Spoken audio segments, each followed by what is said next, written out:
So lately, the newest Call of Duty Infinite Warfare has been receiving a lot of hate. In fact, its initial video, its initial trailer, has the second most dislikes on YouTube behind Justin Bieber. Now this is a lot of dislikes, as in people are very not happy about this game. Now, why people are not happy is a whole other story. Their recent trailer E3 I thought looked pretty cool. Basically, I want to go through what my actual opinions are on the next Call of Duty. There's a couple of things. Basically, have I disliked the original trailer? Am I among those people that have disliked that trailer? And second of all, what did I think of the new trailer presented just a couple of days ago at E3? I have not disliked the first video, and I have liked the second trailer. In saying that, I will not be buying the game, and I'm still not actually that happy about it. So, I actually was thinking about this the other day. I was thinking, why? Why am I still not happy about it? I've come with a couple of things. Why have I not disliked anything like that? Yada, yada, yada. So let's go through what's going on with this Call of Duty. Now, I know that it takes a lot of time to put together a game. Now, this game has been in development for probably around 3 years or so. Keeping in mind that back when this game started in development, they were doing really well with these futuristic games. Games like Black Ops 2 and things like that were going really well. The futuristic first-person shooter was looking pretty bright. The future was pretty cool. At this point in time, you might argue that Battlefield 1 was under preparations, that it was being made and developed, which is true. However, I think Battlefield is a completely different community. It's a completely different game type. I wouldn't be surprised if there's a lot of Call of Duty players coming into Battlefield 1 after they're disappointed with the new Call of Duty and actually being a little disappointed with Battlefield, because it is not Call of Duty. It's a completely different game. It's a completely different first-person shooter, running over huge battlefields and things like that, with a multitude of really difficult to use guns and bullet velocities and things like that. So it's a completely different game. Now, that's not to say that I don't like Call of Duty. I think that that's a bad game, or arcade shooters are a bad game in general, but it is a different game, and I think people will not, probably there'll be a lot of Call of Duty players coming into Battlefield that aren't that happy or a little disappointed, basically, that it's just not a Call of Duty. However, games do take a long time to develop. At those times, futuristic shooters for Call of Duty were going really well, and that's probably what they're thinking. Now, the risk comes is, what do we make the next Call of Duty? This game is going to be coming out in around about 2016. What do we make it? Do we need to take the risk of going back to World War shooters? Now, at that point, it didn't really seem like it. It was going really well. They've probably had a few ideas coming in. So there's a couple of things that come into play. First of all is the initial trailer that they actually released, the one with the millions of dislikes. Now, this game, its trailer was crap, really, when you think about it. The trailer, it wasn't advertising at all, especially when it came out right next to the Battlefield 1 trailer, which looked absolutely incredible. Graphics looked amazing. It was heading back to a World War shooter like everyone wanted. Granted, it wasn't World War 2, but I think when everyone saw it, they didn't give a rat's ass. This game looked absolutely amazing. Meanwhile, Advanced Warfare, it looked exactly the same as all the other ones. It looked as it was a futuristic shooter again. It wasn't any different from, it was boring, basically. It didn't look cool, the graphics weren't that good. People were disappointed, they weren't getting what they asked for. They said they were tired of the futuristic shooters. There were things that they wanted to get rid of that seemed to just be in that trailer. It was looking like they're just going to push it out over and over and over again. However, the newest trailer presented at E3 a couple of days ago, I thought looked pretty awesome. It included space battles, zero-gravity battles, things we've not seen in Call of Duty, yet keeping that futuristic shooter.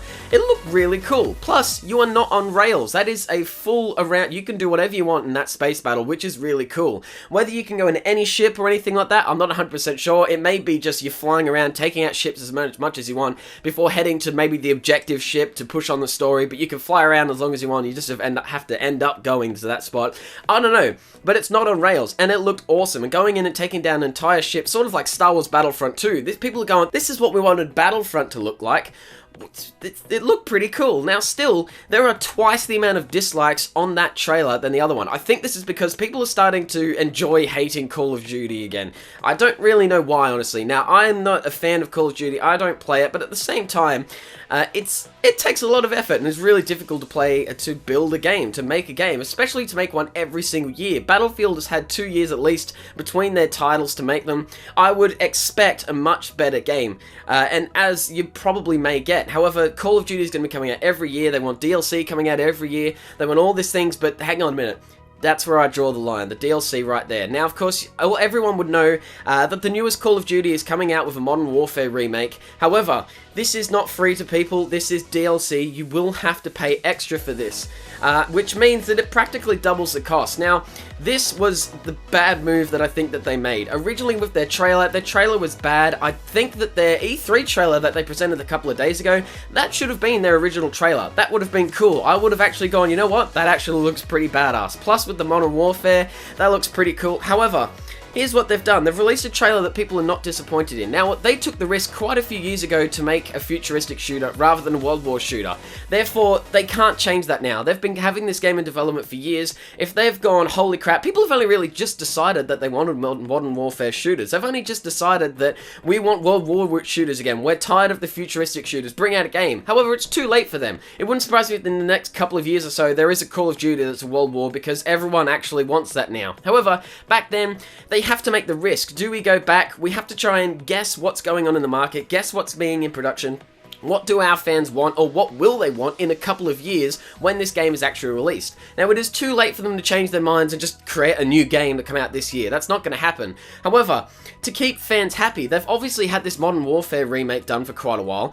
If people are not happy with the trailer, which they obviously weren't, there obviously wasn't a lot of time put into that trailer, especially when you've got that one at E3 coming out. I'd have put that either waited for E3 to release that trailer and just not show the first one, or show that E3 trailer again and maybe just make another space battle trailer for the next one. Or just feature a trailer of nothing but Modern Warfare of that DLC for E3. I have no idea, but the trailer was not good at all. People were not happy. Not only that, were they making a Modern Warfare remake, but it was DLC. So now they have to pay almost twice the amount to actually get this DLC for the only part of the game that looks any good.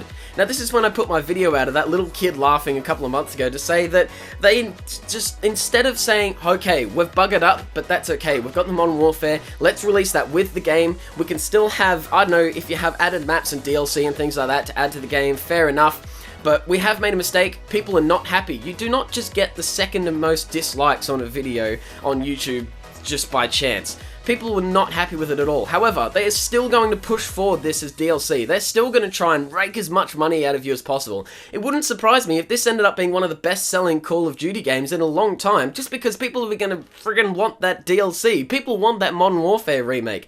And they know that. They've done it. They're just going to push forward and sell it. Now, after E3, the trailer presented, it didn't look all that bad. I thought, okay, that actually looks pretty cool. However, it's taking advantage of your fans, and people know that, and they are not happy about that. Now, with this, the newest trailer looks pretty cool. I have left a like on the new trailer to sort of say, see, that looks awesome. However, with the presentation of DLC, and this is not just Call of Duty, there are so many games nowadays that are presenting either what we don't want with DLC of what we do want, or they're presenting a game that's that short or that small that to have a full game, you need to pay extra to buy the DLC. This is slack marketing. It's stupid. It's just plain robbery of people actually wanting to buy. It's taking use of a sort of, if you play FIFA Ultimate Team or something like that, it has a kind of gambling addiction with it, in the sense that you are taking the risk to spend more money, to put more money into it, to receive better players, better weapons, anything like that. You haven't got a full game, so you need to put more money into it. People get addicted, people want to spend this money. It's slack marketing, it's disgusting, and I've pretty much had enough of it.